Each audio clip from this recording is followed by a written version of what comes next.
You're listening to Leveling Up, and I'm Ariel, your host. Welcome back to Leveling Up with Ariel Miller. I'm your host, and welcome to episode 5. And this one I'm calling Everybody is Beautiful. Now, if you've been following me on social media, this is not something new when I say everybody is beautiful. It's kind of one of the sayings that I like to use a lot. Emphasis on the body in all caps. And recently I encountered some pretty ugly body shaming, but I wanted to make this not about me, but more about an open dialogue and what that looks like for all of us in body inclusivity. So I wanted to use episode 5 to talk about everybody and that all of our bodies are beautiful. So let's take a moment to think about how often we are told to change our appearance. If you think about it, magazines, ads, and everything that surrounds us or that's pumped into our lives, whether it's through TV, whether it's through advertisements on the radio or things that you see on like the sidebars on your computers and all those kinds of things, that what are these ads saying? What's the messages, right? And the messages are usually like, lose weight while you sleep, or these superfoods have been proven to help you lose weight, or, you know, hide this, lift this, tuck this, shape this. I mean, there are companies all about teaching you or showing you how you can buy their product and look smaller, thinner, and hide this and hide that, and smooth this and smooth that. And all of the messages we get are about changing and altering our appearance. Not only about shapewear, but you think about your hair, think about your lashes, think about your eyebrows. And this may seem like we're cutting the men out of the equation here, but it's really for everyone. You know, we can't ever be tan enough. We can't ever be manicured enough. We can't ever be tight enough. So if you think about it, the messaging that we're always getting is that we're never good enough, right? How we are in the here and in the now isn't good enough, and it needs to be changed. We need to look a certain way and be a certain way. But something else that I want us to think about is think about the messaging in the media as far as in movies and TV shows when we think about characters that are overweight. If you take a moment and you think about it, the characters that are overweight are usually like the outcast, or they're the comic relief, aka the funny guy, or how about that self-depreciating humor, like the funny guy who tears himself down, and you know, the fat person makes all the fat jokes and those kinds of things. And it's become this really ugly underbelly of society where we're just, you know, stereotyping, fat shaming people based upon how they look without really considering the damaging effects that this is having. So if you think about the messaging that we're getting from the media, and you think about the messaging that we see in TV shows and film and all that, you know, fat is not considered beautiful. And I don't even understand, like, who's to say what is fat and what isn't fat? I mean, who decides these standards is beyond me. But the thing is like, even if you do like yourself, it's hard to. It's hard to confidently say that you love yourself when the messaging from the media is telling you that you should change. So if the messaging from the media is telling you that you should be fitter, thinner, tanner, have fuller, longer hair, and you should your hair should be blonder, it should be this, it should be that. If this is the messaging that we're getting and it's implying that I'm not good enough, well, then how do I like myself? And if I'm being completely honest, this is something that I talk a lot about with my friends, is like, I love myself.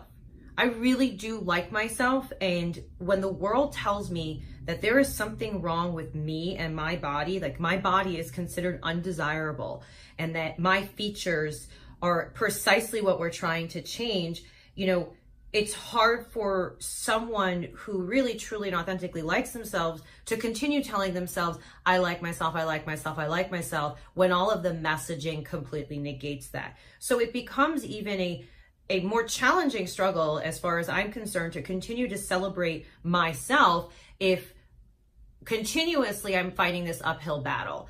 I like my thighs, I like my butt, I like my arms, yet everything else that surrounds me says, well, you should change that. How you look is not good enough, and that's not ideal. So that's really the challenge, right? The challenge is how do we continue to love ourselves when everything else tells us around us that how you look, how you are, isn't good enough, and it's not ideal.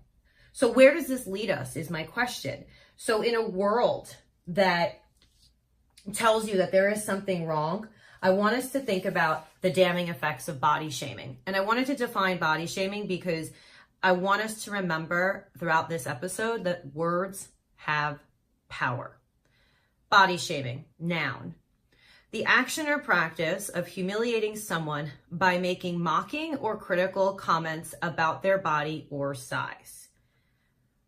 So when I say that words have power, my entire life, I've lived as a fat girl.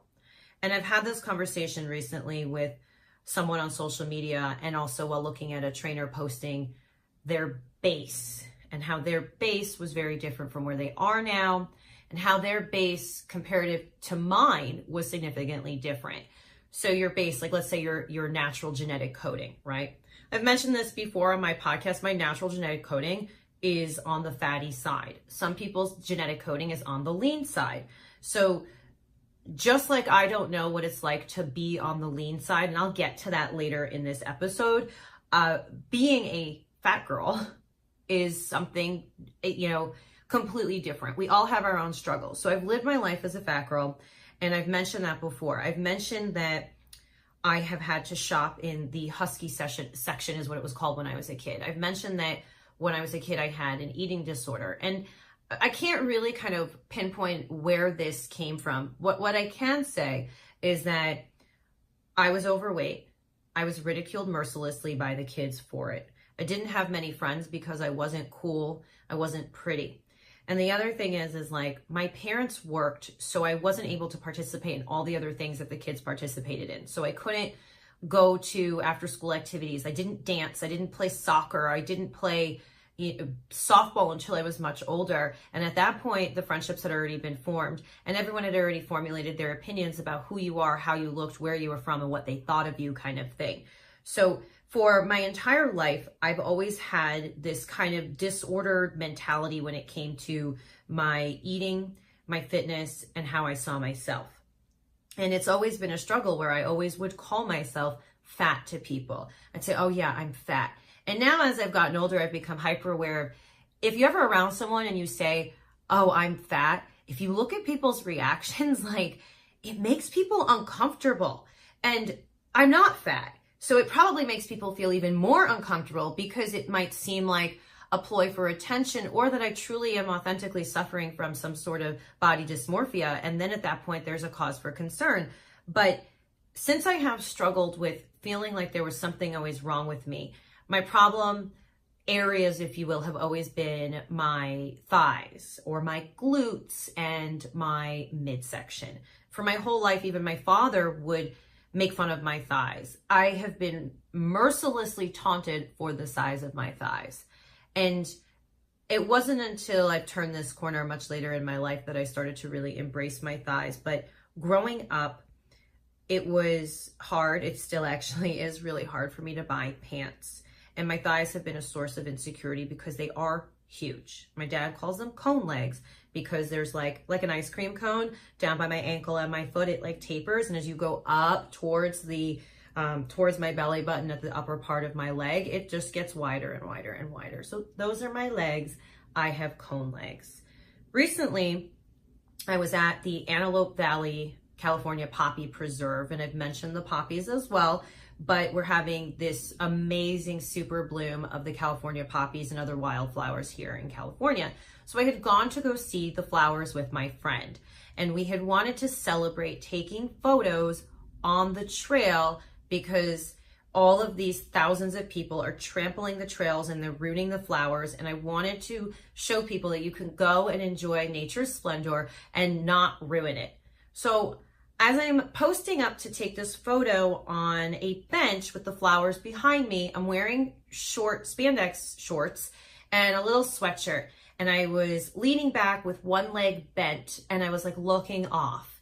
And a woman is watching as my friend is taking this picture, and she says, oh, I think you should put the thigh down so it's not too much. And there was like this millisecond response of mine. First, sheer shock. I could not possibly fathom that another woman had the audacity to even say that.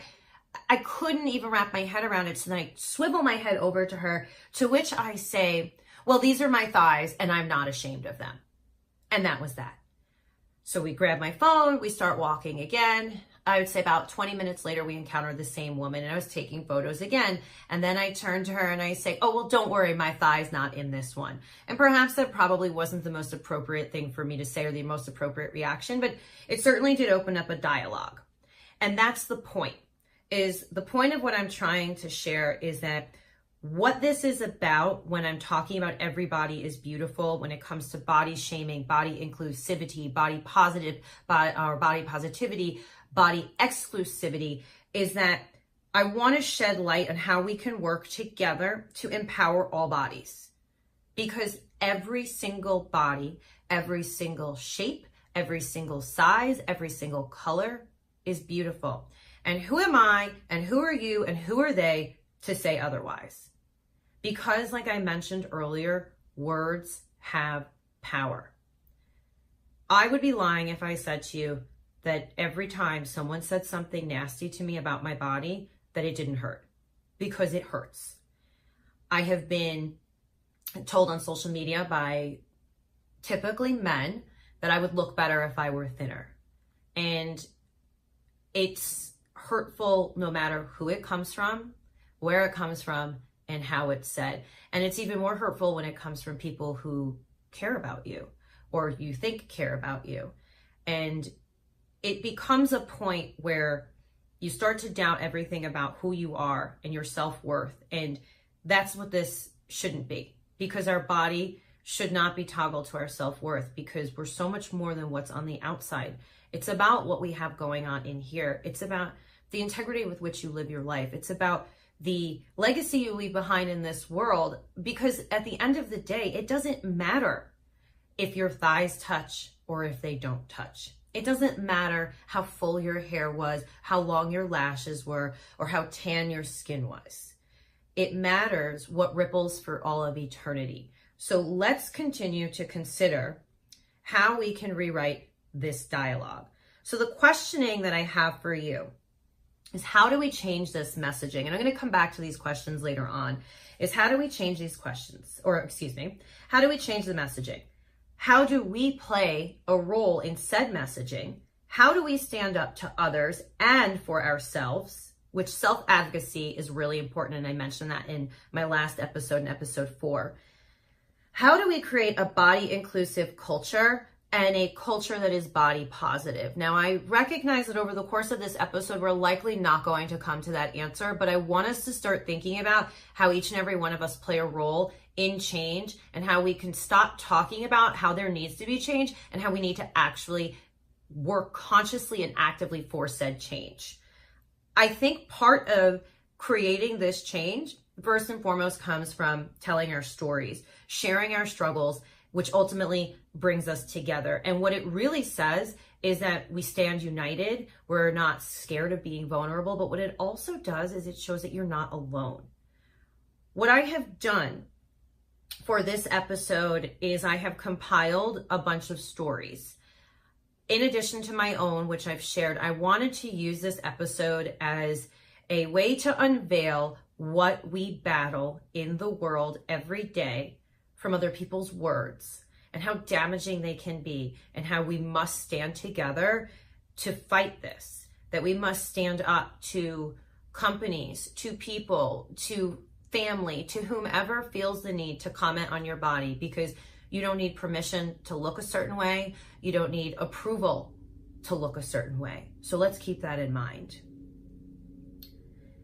The first person that I'm choosing to talk about here, and I will preface this with I'm calling everyone by their initials, is a fitness influencer person who I'm friendly with, who is an incredible, incredible body positive advocate, and we'll call her AK. And I reached out to her when I did this episode because she posts and comments about this almost daily in her IG stories about how she gets torn apart constantly for her physique. She has what I would consider to be an incredibly strong physique, one that comes from years and years of disciplined training and eating. And she is so strong and so inspiring and so beautiful inside and out. And she gets this constant ridicule from men telling her that she shouldn't lift so much and that she looks manly. And she'll also get that same kind of dialogue from women. And I asked her, I said, how do you deal with this? How do you combat this kind of negativity? And she laughed and she said, I don't pay much attention to it anymore. It's almost like it happens so much and so often that I don't even hear it and I don't even see it because I'm comfortable with who I am. Now, that is the ultimate goal for all of us to get to that point where we're that comfortable with ourselves that we're kind of like, I'm rubber and you're glue and whatever you say bounces off of me and sticks to you. And I would love to get to that point. And I'm not there. And I think it's okay if we don't ever really get there. But I think if we continue to have this consciousness about the things that we say to people and really evaluate why we're saying them in the first place, I think it's going to be the beginning of the end of feeling this, that we have this permissive right to comment on people's bodies.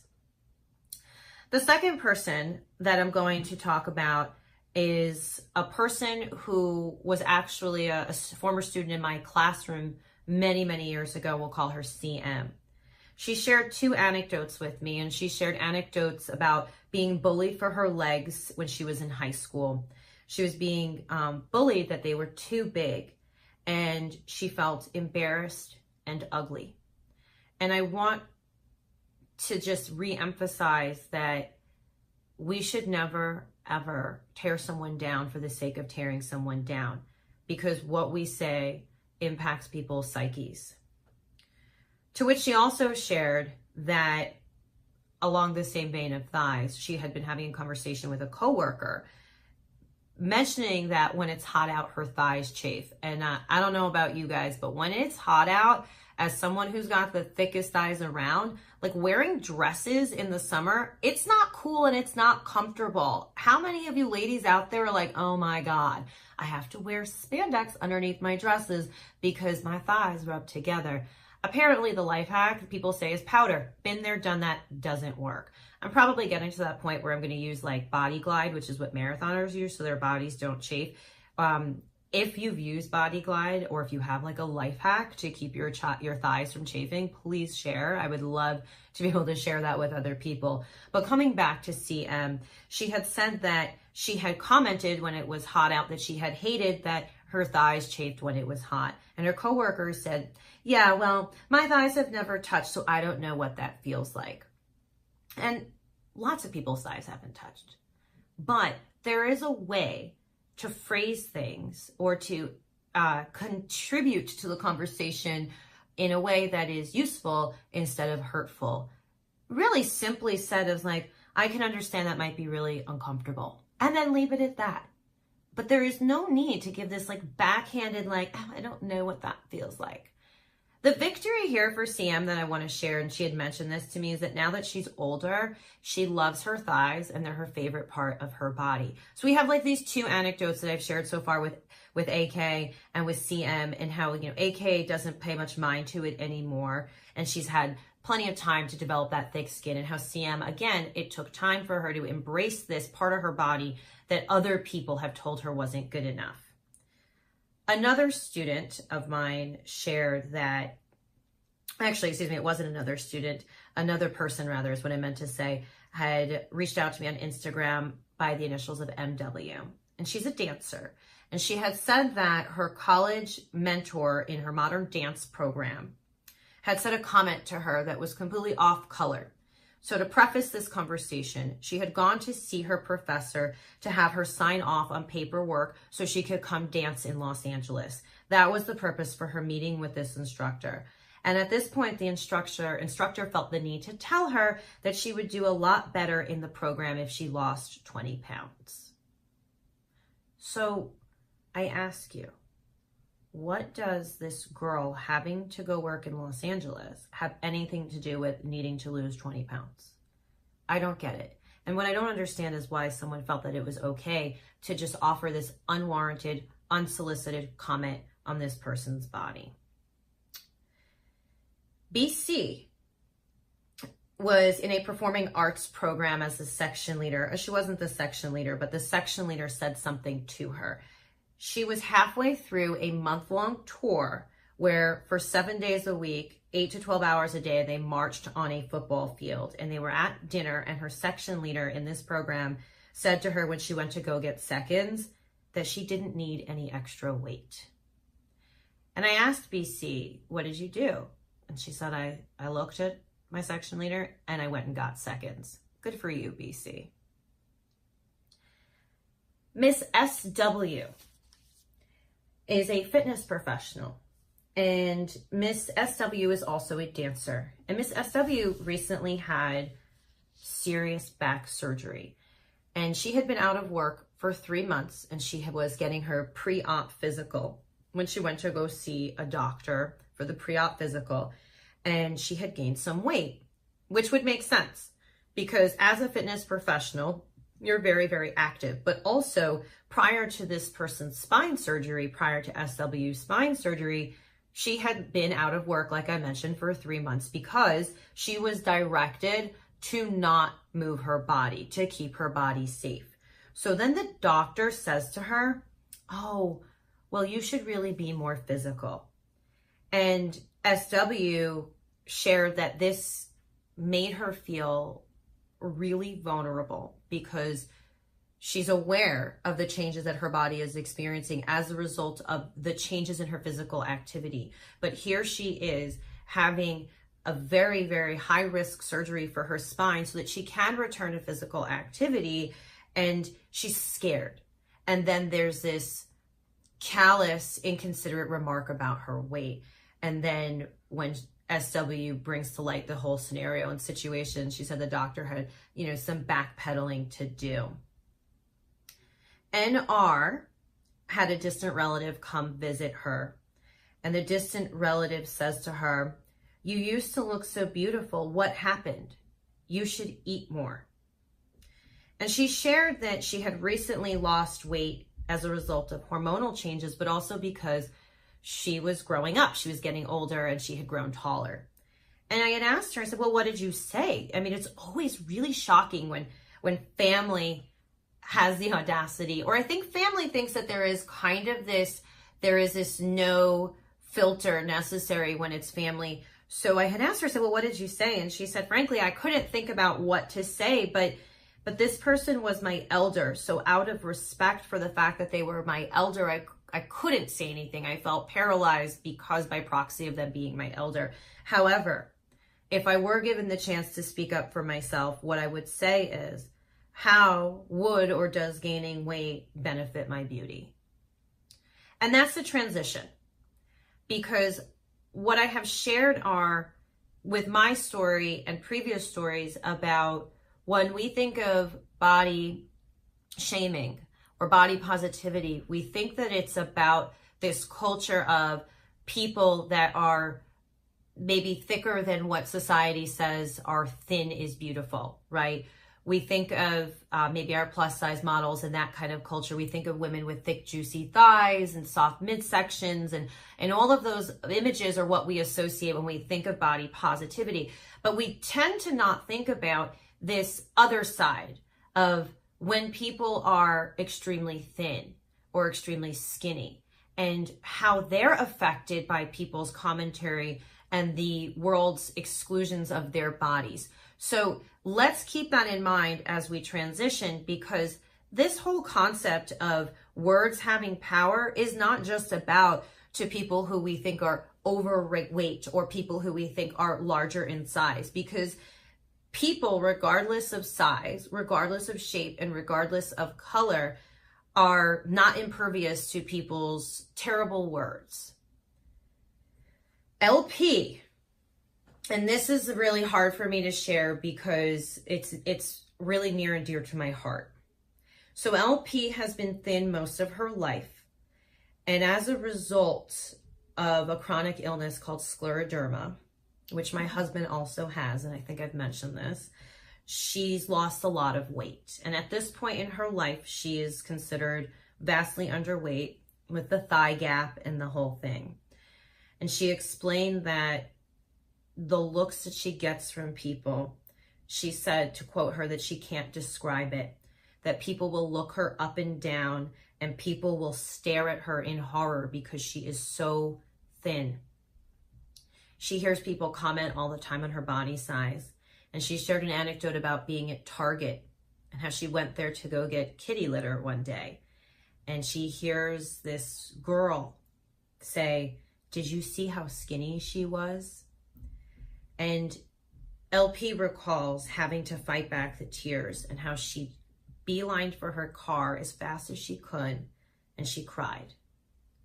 And she cried because of what this person said. She also says that older women will berate her for being so thin. And she shared that, you know, she believes it's because people think that she's chosen to have an eating disorder because that's the perception, or that's the belief, or the choice that we want to look at this person and think that that's what they've decided. They've decided, I want to be sick, I want to be thin, I have an eating disorder. And maybe she does have an eating disorder, meaning not LP, but what if someone does have an eating disorder and they are emaciated? That's their battle, that's their struggle. And who are we to cast shade and to judge them for that? Because everyone is fighting a battle. And whether we wear that battle physically or we wear it internally, it doesn't matter, but it's not for anyone to comment on or to pass judgment. So it's about a consciousness. And LP shares that these older women will say that if she hangs out with them long enough, and how they'll fatten her up with pasta, and how they'll also tell her to go eat some McDonald's. And again, while I think people are well-intended, that kind of commentary on someone's body when it's unsolicited has harmful effects, as we'll see in CW's anecdote as well. CW does a really good point of what I think is pointing out, as well as LP, the other side is she says that her weight is associated with her mental health. And she's also another woman who is very, very thin. And she loves to work out and spends a lot of time in the gym. And she said that the gym was always a safe place for her. She always felt that she could be herself here, and that she wasn't self-conscious of her body. But things have changed, because there were women, these two women in particular, who comment on her weight and her body and in relation to her overall health. And she says that, you know, she sees these women and she becomes self-conscious of how she looks, because they will remark whether she's gained weight or lost weight, and then related in conjunction to her personal life or her professional life and how things are going, based upon whether she's losing weight or gaining weight. And she explains that, and her exact word that she uses is, it made me feel icky. And it made her feel uncomfortable. But the biggest thing for her was that if these people notice my weight gain or my weight loss, then maybe others notice too.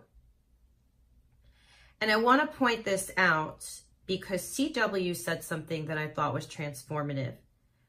She sent through this process of how, when I would posted looking for anecdotes on social media about people's experience with body shaming and those kinds of things, she said it made her reflective, because she was able to also think about how she unintentionally harmed other people, but not in the way you think. It hit her that comments about what we would consider positive aspects of people's physiques could potentially be harmful as well. So if you think about it, if you tell someone that they're looking healthier, perhaps that can be misconstrued as someone looking overweight or fat or heavy or bloated, when the term "you look healthy" maybe is implying that you're radiant and that you're glowing and you look good. And also, if you remark upon someone's fitness level of, "Oh wow, I didn't realize how fit you were," that while these comments are seemingly benign, that perhaps these comments could have the other intended effect, that they could potentially be harmful to someone, that they could hurt someone. And I didn't think about it until I was reading CW's email to me, that the words that we use that we think have a positive connotation don't necessarily. It just depends on your audience. Because I can tell you that if someone told me I looked healthy, I would immediately think, oh my God, do I look like I'm pregnant? Did I gain weight? What do you mean? Does my face look full? That's where I would go if someone told me I looked healthy. But and that's the thing. When did looking healthy become an insult? It's not an insult, by the way. And when did looking lean become a compliment? And I've mentioned this before, and I say this all the time, is like, you know, you hear here that there are people who are very thin, and it's not because they want to be. It's not because they have an eating disorder and that they're starving themselves. It's because they're sick. So LP has a chronic illness, an autoimmune condition that makes it very difficult for her to gain weight. CW, her weight is toggled to her mental health. And now I'm going to share with you my final anecdote, which is BA. And BA, very similar to LP, suffers from IBS. And she shared with me that it's very, very hard for her to eat certain foods, in particular fried foods. It's also very difficult for her to eat at certain times, and if her stomach has become aggravated or if she's not feeling well, she can't eat. And she explained that people will berate her for not eating. People will judge her for making certain choices. For example, she says when she visits her family, she likes to go to this smoothie place and get these healthy ingredients that she enjoys, and how her friends and her family will judge her and say, you know, call her bougie and snobby and say like, oh, our stuff's not good enough for you. You have to go to that place. To which she explained that it's not a matter of me needing to go somewhere that I think I'm better than you. This is what my body likes, and this is what feels good for me. And I have a condition. I have a condition that gets exasperated if I eat unhealthy foods. She had shared with me as well, and we spoke on the phone, and I can feel the sorrow and the pain in her voice because it's the other side, right? I sometimes feel self-conscious as a fitness professional and as someone who may err on the heavier side, that if I get something unhealthy at a restaurant, like, hell yeah, I want French fries. I love French fries, okay? If I want French fries, I know that people are looking at me and they're passing their judgment. Or the other side is I go out with people and they're like, oh, Ariel, don't judge me. I'm going to get something unhealthy. I don't give a fuck what you eat. I really don't give a fuck what you eat. As long as you like it and you live your best life, I don't care what you eat. So in BA's situation, she had explained that she had been out with friends and it had been late at night and they all had gone out to eat and they were all getting this delightful fried food. And she didn't say anything. She wasn't ordering anything. She's not going to get any food. She's going to sit there though and partake in the conversation. She said that she became vilified amongst her friends and her peer group because she wasn't eating. And we both discussed this, that I think that where that comes from is a projection. I think it's a projection of other people's insecurities or feeling uncomfortable. For example, you know, if people aren't drinking at a party, you know, and other people are drinking, the people who are drinking typically feel uncomfortable by other people not drinking and be like, oh my God, why aren't you drinking? I'm not sober, but sometimes I just don't feel like drinking. I'll go to a party and not drink, or I'll have one drink and that's it. Like, I don't need to apologize for not wanting to drink. And if I'm making you uncomfortable because I'm choosing not to drink, like, that's on you. So she and I had discussed, BA and I had discussed that, you know, that comes from somewhere else. People projecting onto you their own issues, but it's misplaced. People maybe know they shouldn't be eating it, or they're trying to achieve something, but they're making this choice and they don't feel 100% good about it. So they're going to go ahead and misguide and misplace that anger onto someone else who at that time happens to be someone who they feel is an appropriate target, somebody who is, you know, not eating or not indulging or not drinking or not participating. And that's really where I think a lot of this may come from, is a projection of inadequacy, a projection of what we think is a societal ideal. So that brings me back to my initial questions that I want us to remember. So how do we change this messaging? How do we play a role in said messaging? How do we stand up to others and for ourselves? How do we create body inclusivity and a body positive culture? So big ideas there to think about. I think the biggest thing that I want us to walk away from this episode with is a sense of awareness, a sense of understanding that our words have power. Our words have the ability to uplift others. Our words have the ability to empower, to inspire. but our words also have the ability to tear others down, to divide others. Our words have the ability to destroy self-esteem. And it's really important to continue to think about that everyone in this world has insecurities. I have lots of them. And I'm pretty open about them because I know that by me sharing my story and being open, by me sharing how I truly feel about things, my body and this world, that I'm reaching other people and giving them permission to feel their feelings and to be vulnerable. But everyone has their own insecurities, and the reality is how we see ourselves is most often different than how others see us. So we have to continue to remember to be kind and compassionate, not only to others, but also to ourselves. And that compassion is so important because when we talk about compassion, and I talk about this a lot, it's not just practicing compassion to others and to ourselves. It's practicing it twofold. It can't just be one or the other. You can't just be compassionate to yourself and not to others. And you can't just be compassionate to others and not to yourself. Because if you're only compassionate to others and not to yourself, you're not practicing what you preach and you become disingenuous. And people can sense that. So while we can always buy new shoes, you can always dress up this body. I can dye my hair. I can curl it. I could straighten it. I can fill in my eyebrows, Mom. For those of you who don't know what I'm talking about, my mom has a massive issue with my eyebrows right now. I mean, I think they look pretty awesome, but she's not enjoying them. And she's been very vocal about that. But I ask you, my friends, my mom, and everyone else, is when we comment on someone else's appearance, why are we so uncomfortable by their appearance? Why do you care so much? Why does how I choose to wear my eyebrows have anything to do with how you live your life? And how does the fact that I've got a big butt impact your life when I choose, or big thighs, and I choose to wear spandex shorts? Like, why do you care? It's just something to think about. So while we can always go ahead and buy these new things, you can't ever buy a new body. You can't. Well, you kind of can, but we'll talk about that in a moment.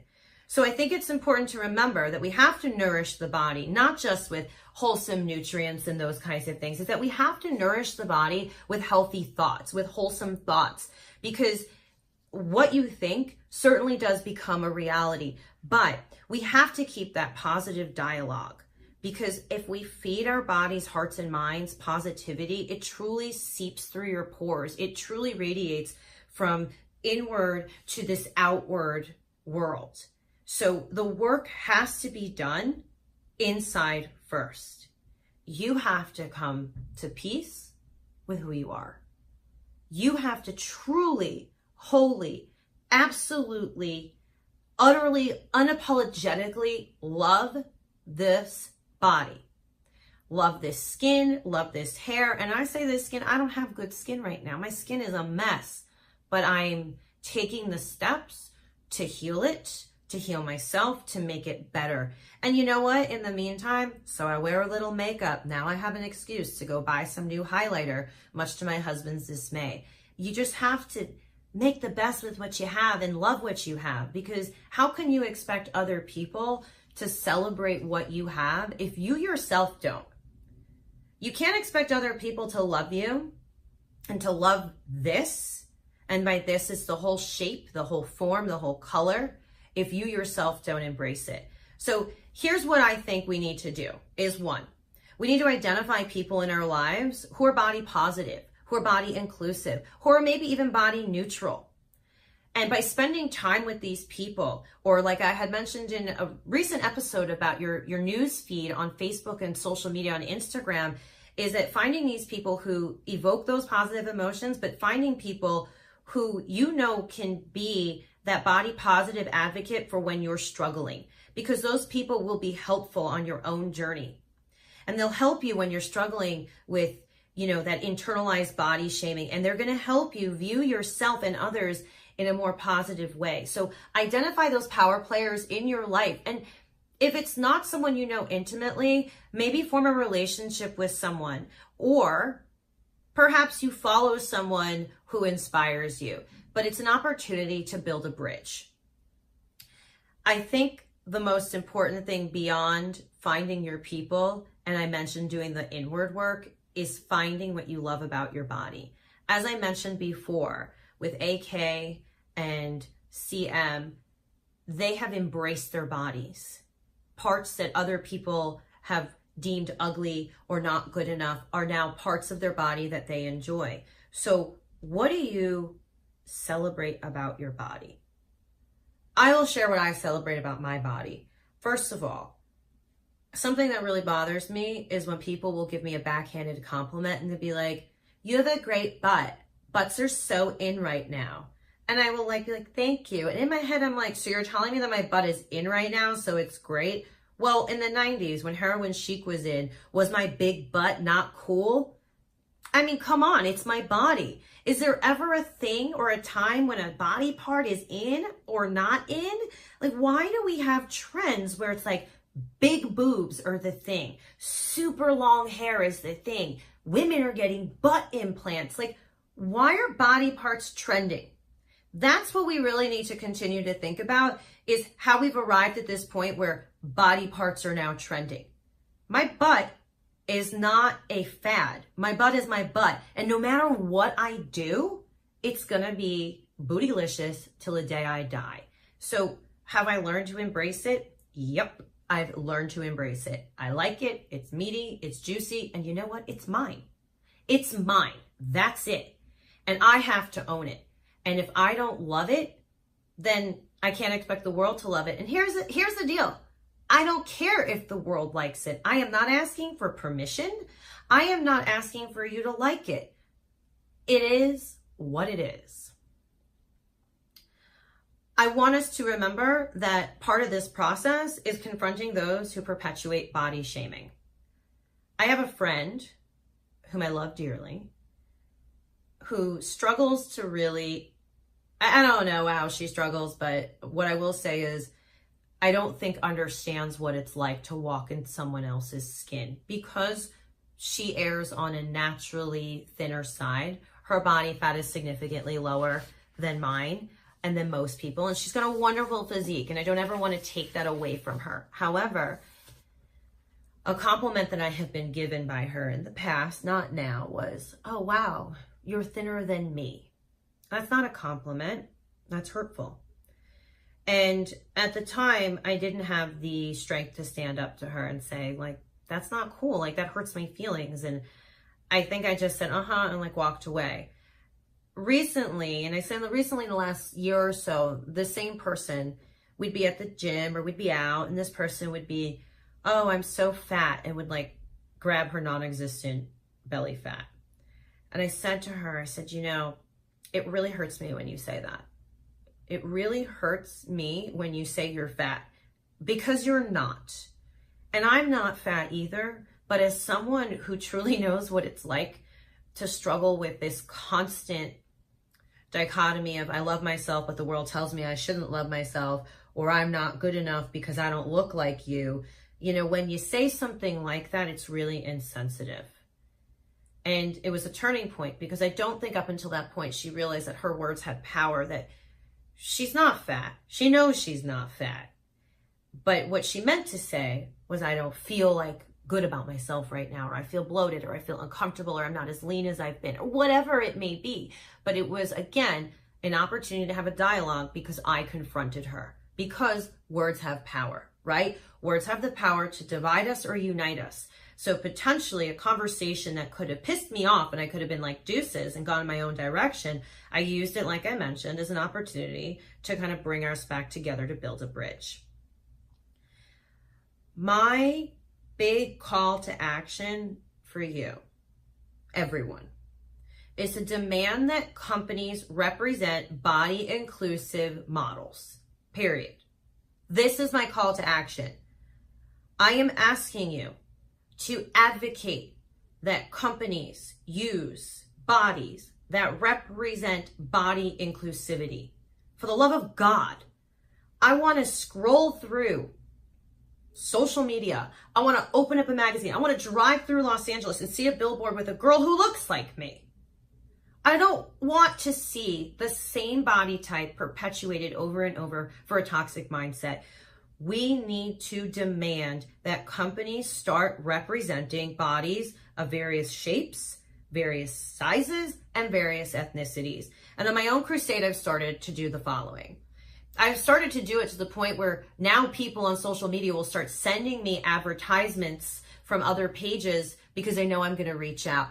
I've started reaching out to companies that when I go through their social media and I see these heavily manicured ads that are photoshopped, or when I see these dangerously thin models, or when I see on a whole page that it's all this same body type and the same skin color over and over and over again, I start commenting, emailing, and messaging.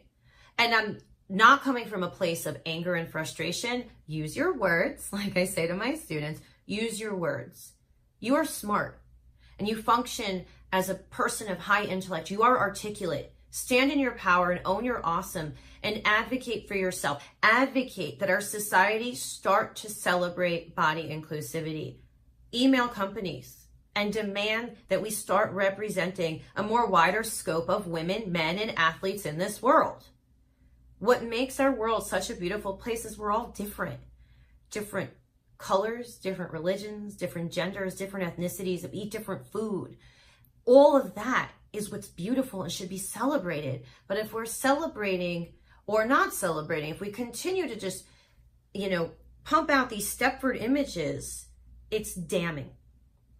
So my call to action is to start demanding that companies stop photoshopping, stop airdropping, airbrushing.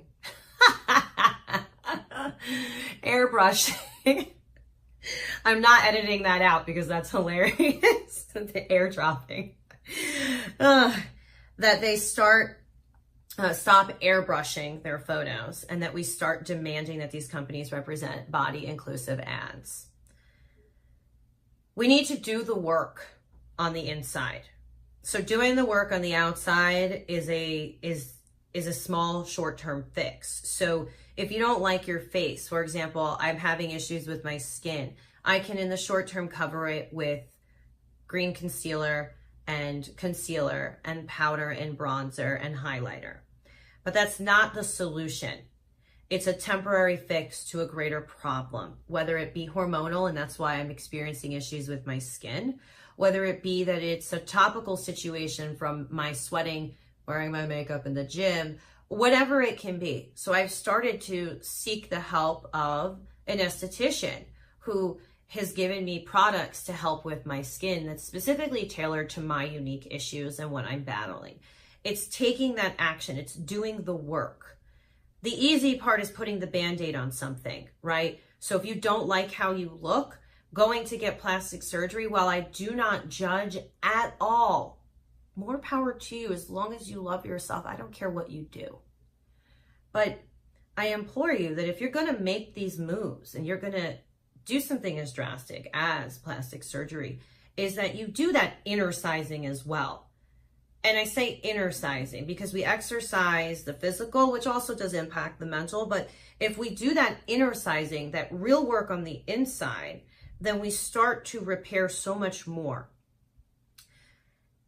And when I say doing the work inside, is really realizing that we are so much more than our bodies. I've mentioned it several times, but I am not my body, and my body is not me. This body isn't going to be remembered when I leave this world. Your body isn't going to be remembered when you leave this world. What will ripple and echo through eternity are the wonderful things you've done. Maybe advocating that these companies start to change how they portray their advertisements and their models.